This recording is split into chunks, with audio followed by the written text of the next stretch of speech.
Welcome to Sobcast the podcast, where I, Christina Wolfgram, beg the question, what even is mental health?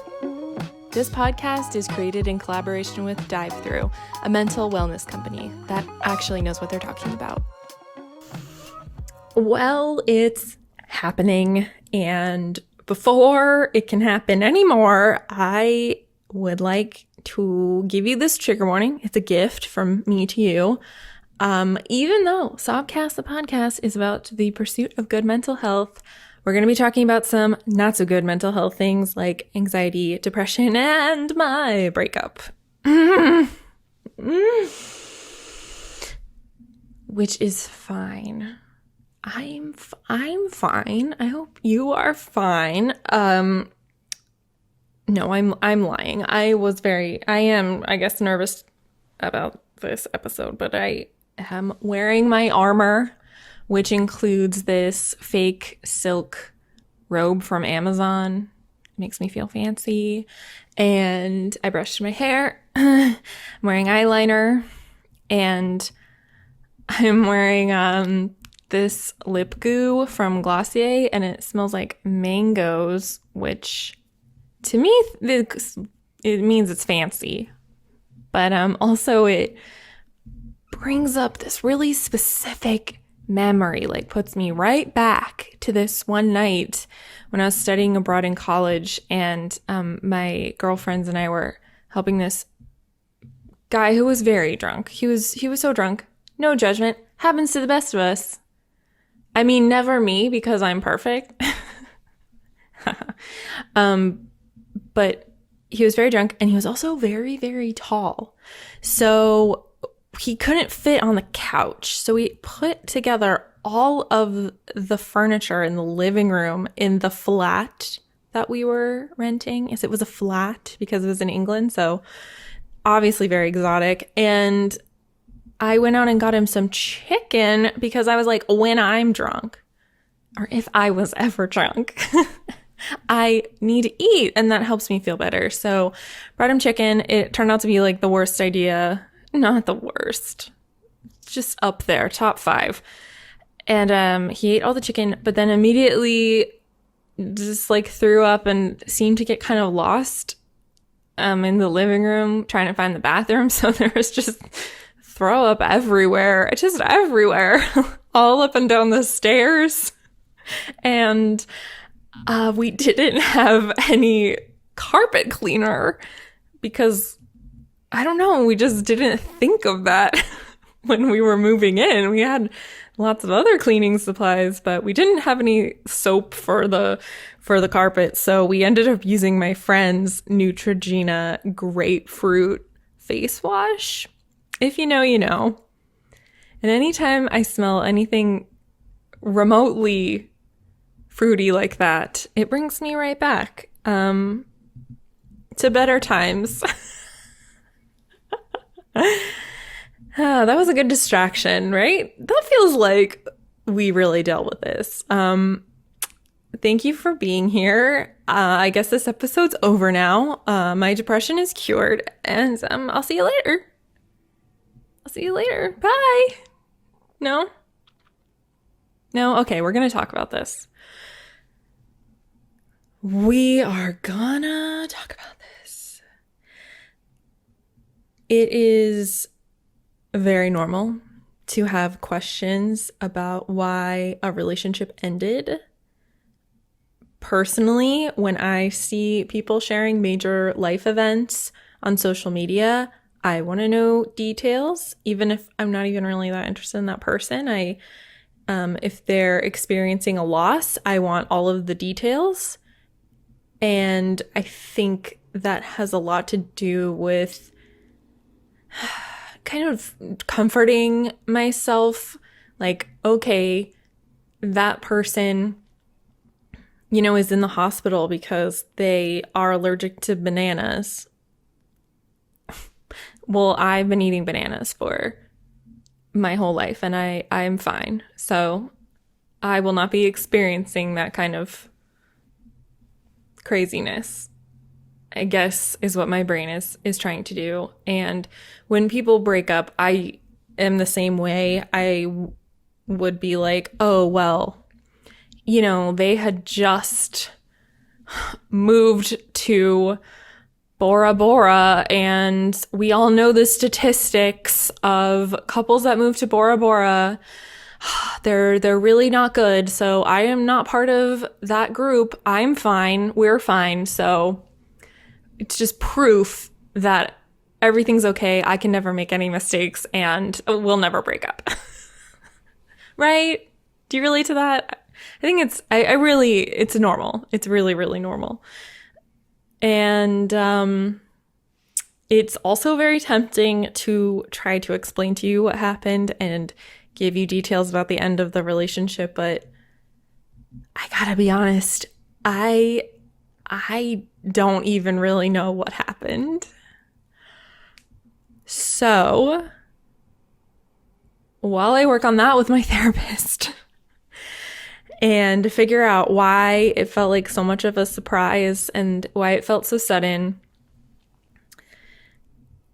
instead, I want to talk about everything that's happened after the breakup.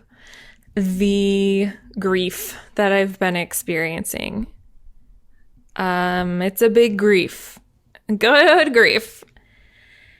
And it's had a lot of honestly funny effects on my day-to-day existence. Being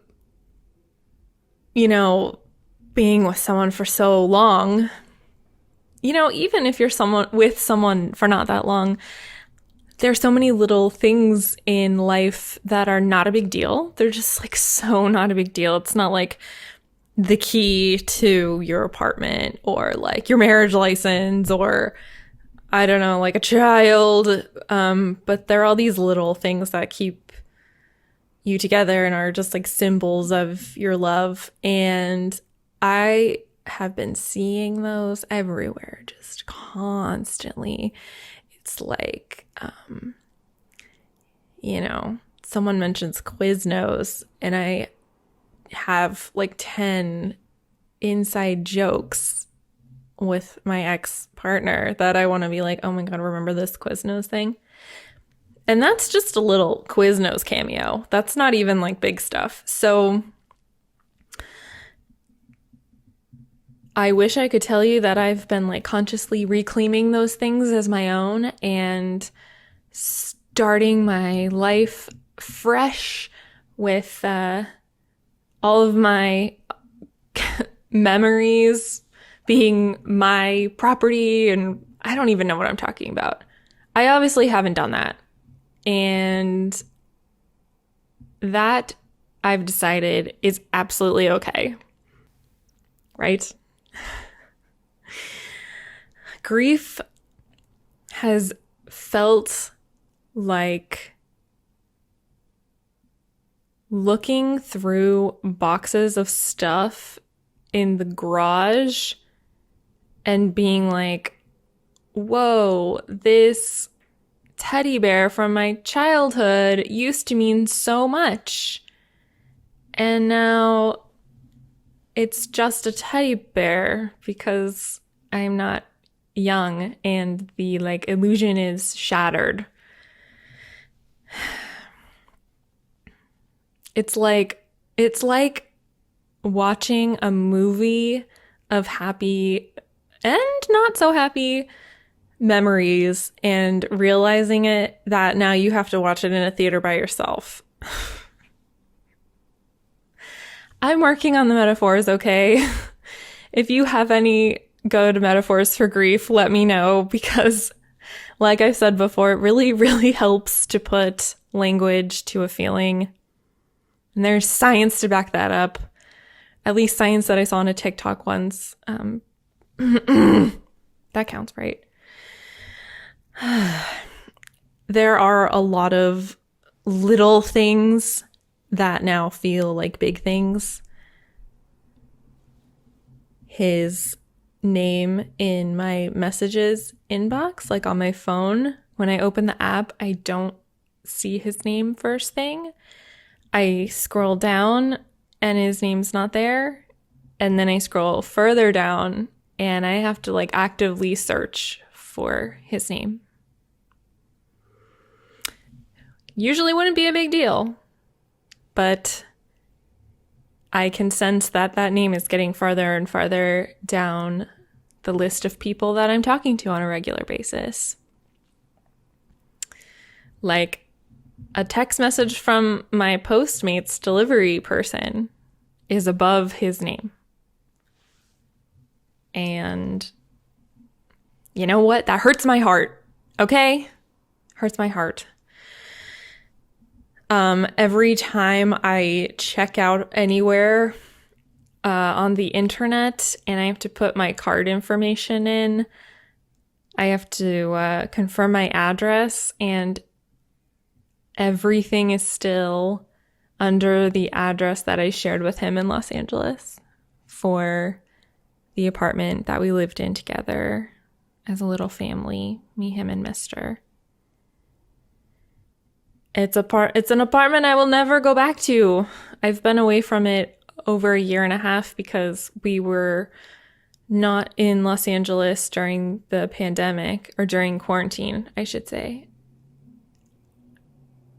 And that's sad. Thank you for letting me get this out. Oh, my own perfume now reminds me of him. That's pretty annoying. I need new perfume. Thank goodness I always buy perfume in like the smallest container I possibly can, because I don't know, it just takes me a long time to go through it. So I don't know. I think I'm going to give it away as a present, or maybe like throw it into a river. I'm not going to throw it into a river. I care about the fish too much. But maybe do something symbolic with it. I don't know. But the smell makes me sad now. Makes me sad. Used to make me feel confident, and now it makes me sad. So another thing that I usually love but is now causing me pain in my chest is dinner. Wouldn't be so much of a problem if I didn't have to eat dinner literally every single day. But in the before times, let's see, like BB, before breakup. BBU? BBU sounds better. Before breakup, I had dinner on my mind all the time. I think it's part of my love language or something. It's how I express that I care for people, is that I like worry about whether or not they've eaten. And I think about dinner from the moment I wake up until dinner time, because I want to make sure everyone gets their vegetables and hydration, and that I'm prepared to make something delicious. And now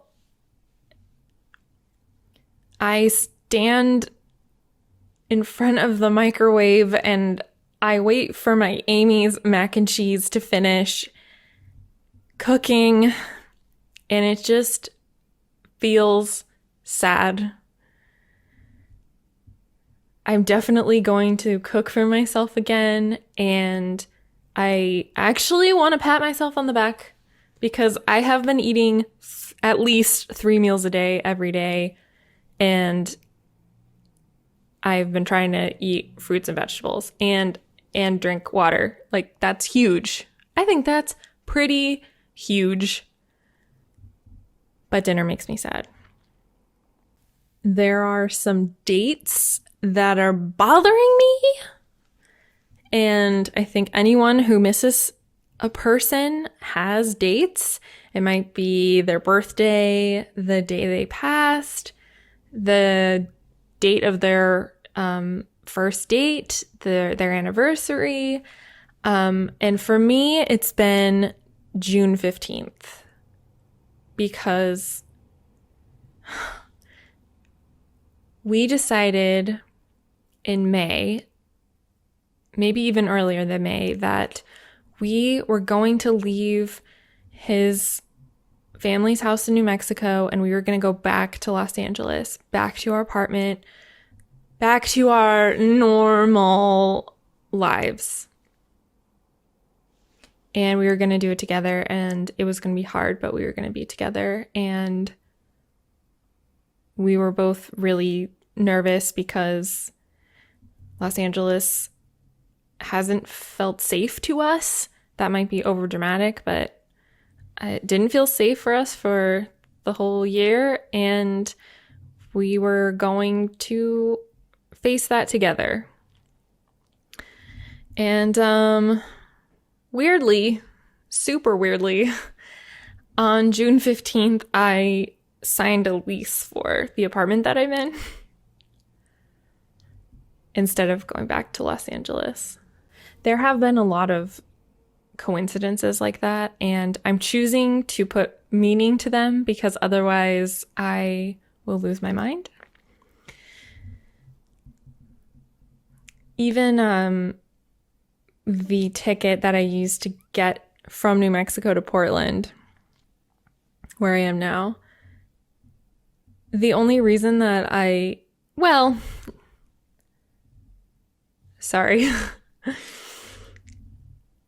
the ticket that I used to get from New Mexico to Portland was actually paid for by my past self.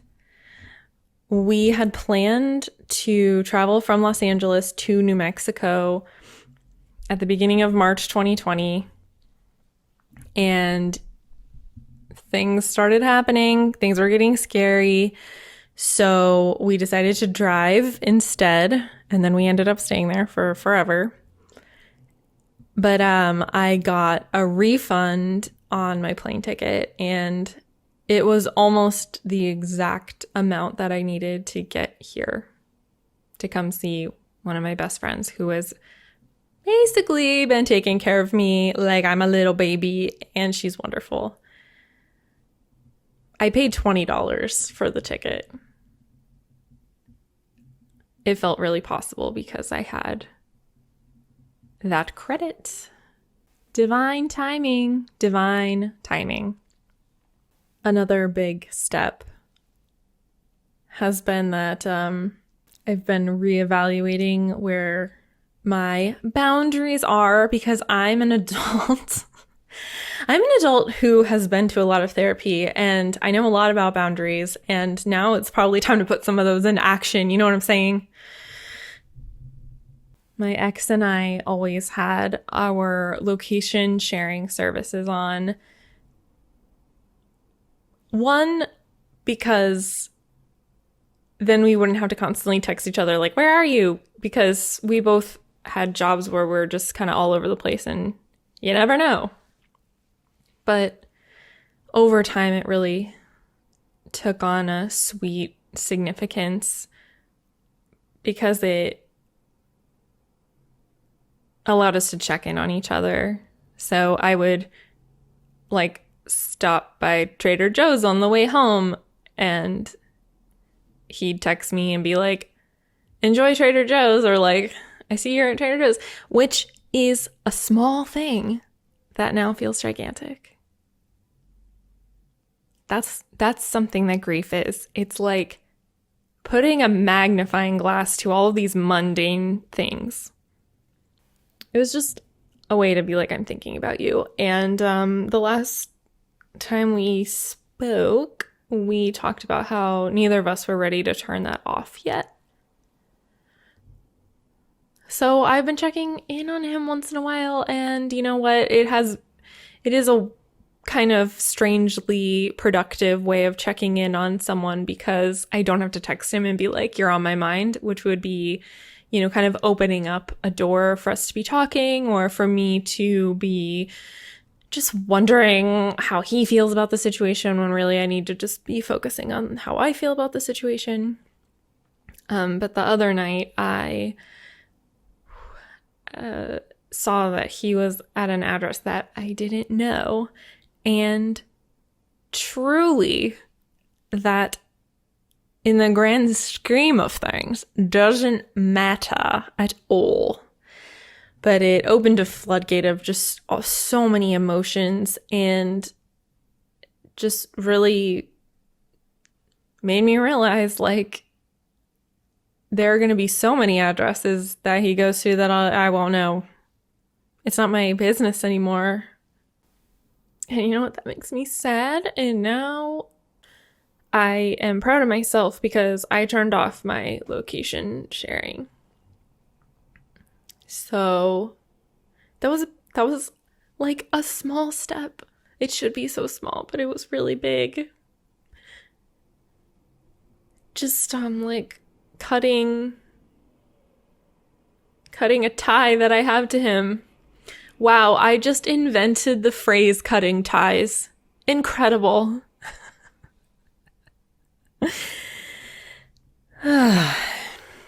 When I was in high school, I would do this thing when I got a car. After school, sometimes I would just drive. I had this route that I would take through different neighborhoods that connected into each other. And I would purposefully drive by the houses of guys that I had dated or really liked. Basically, guys who had hurt me. And I would check to see if their car was there. And I'd listen to sad Broadway music. Probably Memory from Cats. I was really into Memory from Cats. Big time. One time I was listening to it so loudly in the driveway, like at 10 o'clock at night, that someone called the police. I didn't want to do that with this relationship because I've learned so much since then, and I've grown so much since then, and I feel like I owe it to my 16-year-old self to not wallow like that. So even though I'm sad and I'm talking about it, I feel like I took a step away from wallowing in a healthy way. So if you are wearing a hat, it's a good time to take it off. Hats off to me. I'm not the boss of you. I'm kidding. Even though the biggest emotion that I've been dealing with is definitely sadness, and not just sadness because like I miss the relationship, but sadness that I had so many plans and I really believed they were going to happen, and the implications of that, like that I maybe didn't put my needs as a priority in some situations. See, this is why I need to talk to my therapist more. I don't even know. But another big one is that I've just felt super angry, which is not an emotion that I feel often. I usually go straight to sad. I pass go, I collect 200 sad dollars, and I am sad. But recently I've been really angry, and I think mostly I'm angry that I feel like abandoned. I'm angry that now I'm alone with my shit, and that now I have this opportunity to figure out what I really want. What do I want? What do I want? People keep asking me that. What do you want? Now you get to figure out what you want. I had already figured out what I wanted. Now I have to start again. Really? That makes me angry. Also, if I'm in the right mindset, usually like right after I have my first coffee of the day, I'm like, I am so thankful I get to figure out what I want. What a huge opportunity. But like right now in the evening, I am angry. Something else that has surprised me is that I expected to feel very empty, like to feel like something huge was missing in my life. And what I have found instead is that almost all the time even after like the 2 months that it's been, I actually feel like filled to bursting with all of these emotions and things that I would have casually talked about at lunch, and the affection that I have to give that now I guess I'm just bothering Mr. the cat with a lot. It's actually too much. And it makes my heart, like, it literally makes it hard to breathe because I don't know where to put it. It makes me super understand why now would be a good time to have like a rebound. There's just so many feelings, and like I could just be slapping those on somebody. But I think that would just make me feel bad. I think I would like immediately want to be alone. Like I would go on a date and just immediately want to be by myself. So I'm not going to put that on somebody else right now. But I do find that interesting, that I've always thought that grief was a lack, and what it really is an avalanche. Ooh. Oh. So those feelings that I have,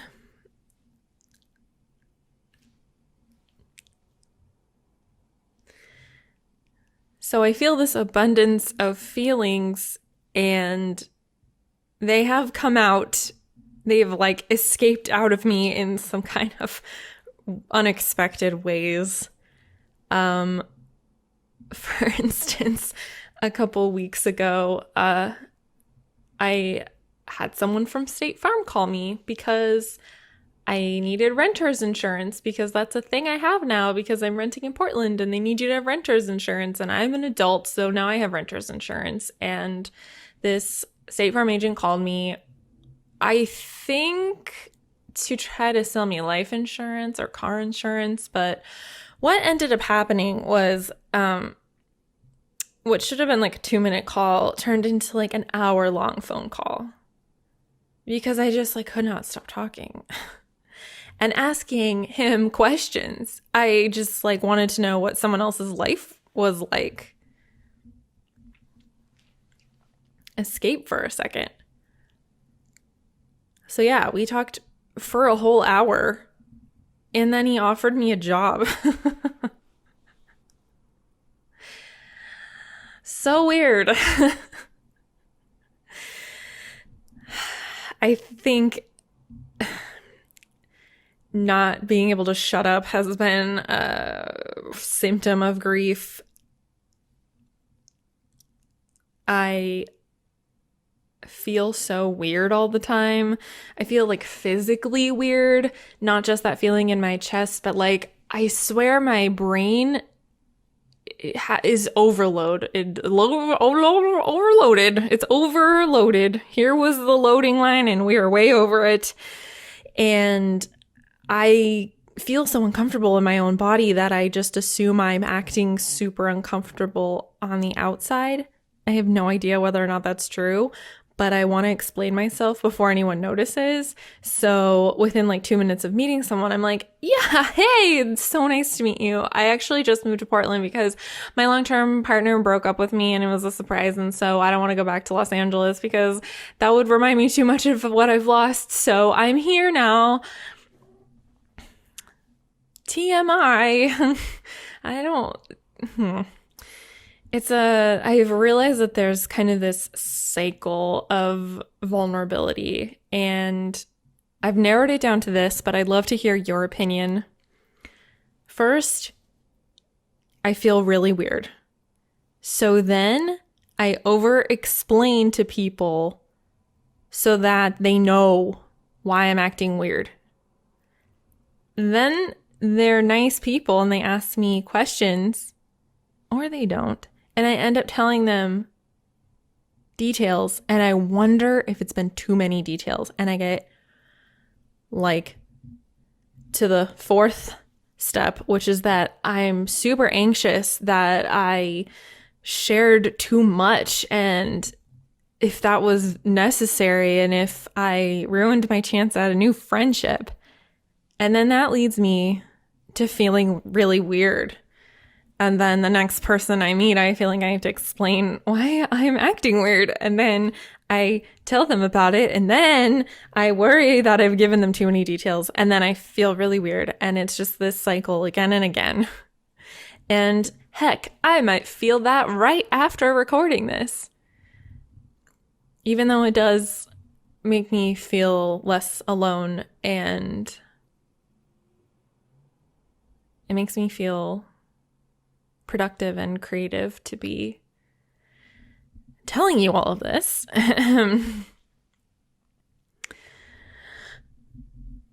Anyway, I'm lucky because I've been training for this my entire life.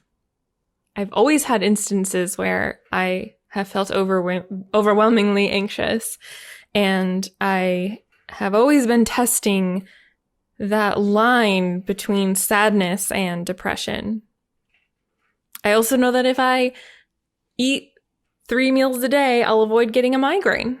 And, migraines easily can push me over the edge right into like a week-long depression. But there are good things. I have a Mr. Hair in my nose. That's a good thing. Tickly, but good. I know I'm gonna be okay. In fact, in a lot of ways, I already am okay. It's just gonna be a different okay. And I'm working on accepting that. Wow, I just got through all of that without bursting into tears. This is a big step. Thank you for listening. I hope that if you've experienced heartbreak and grief and it has turned little tiny anthills into gigantic Everest mountains, that this makes you feel a little less alone, more normal. We're all so normal is the thing. We're so normal. And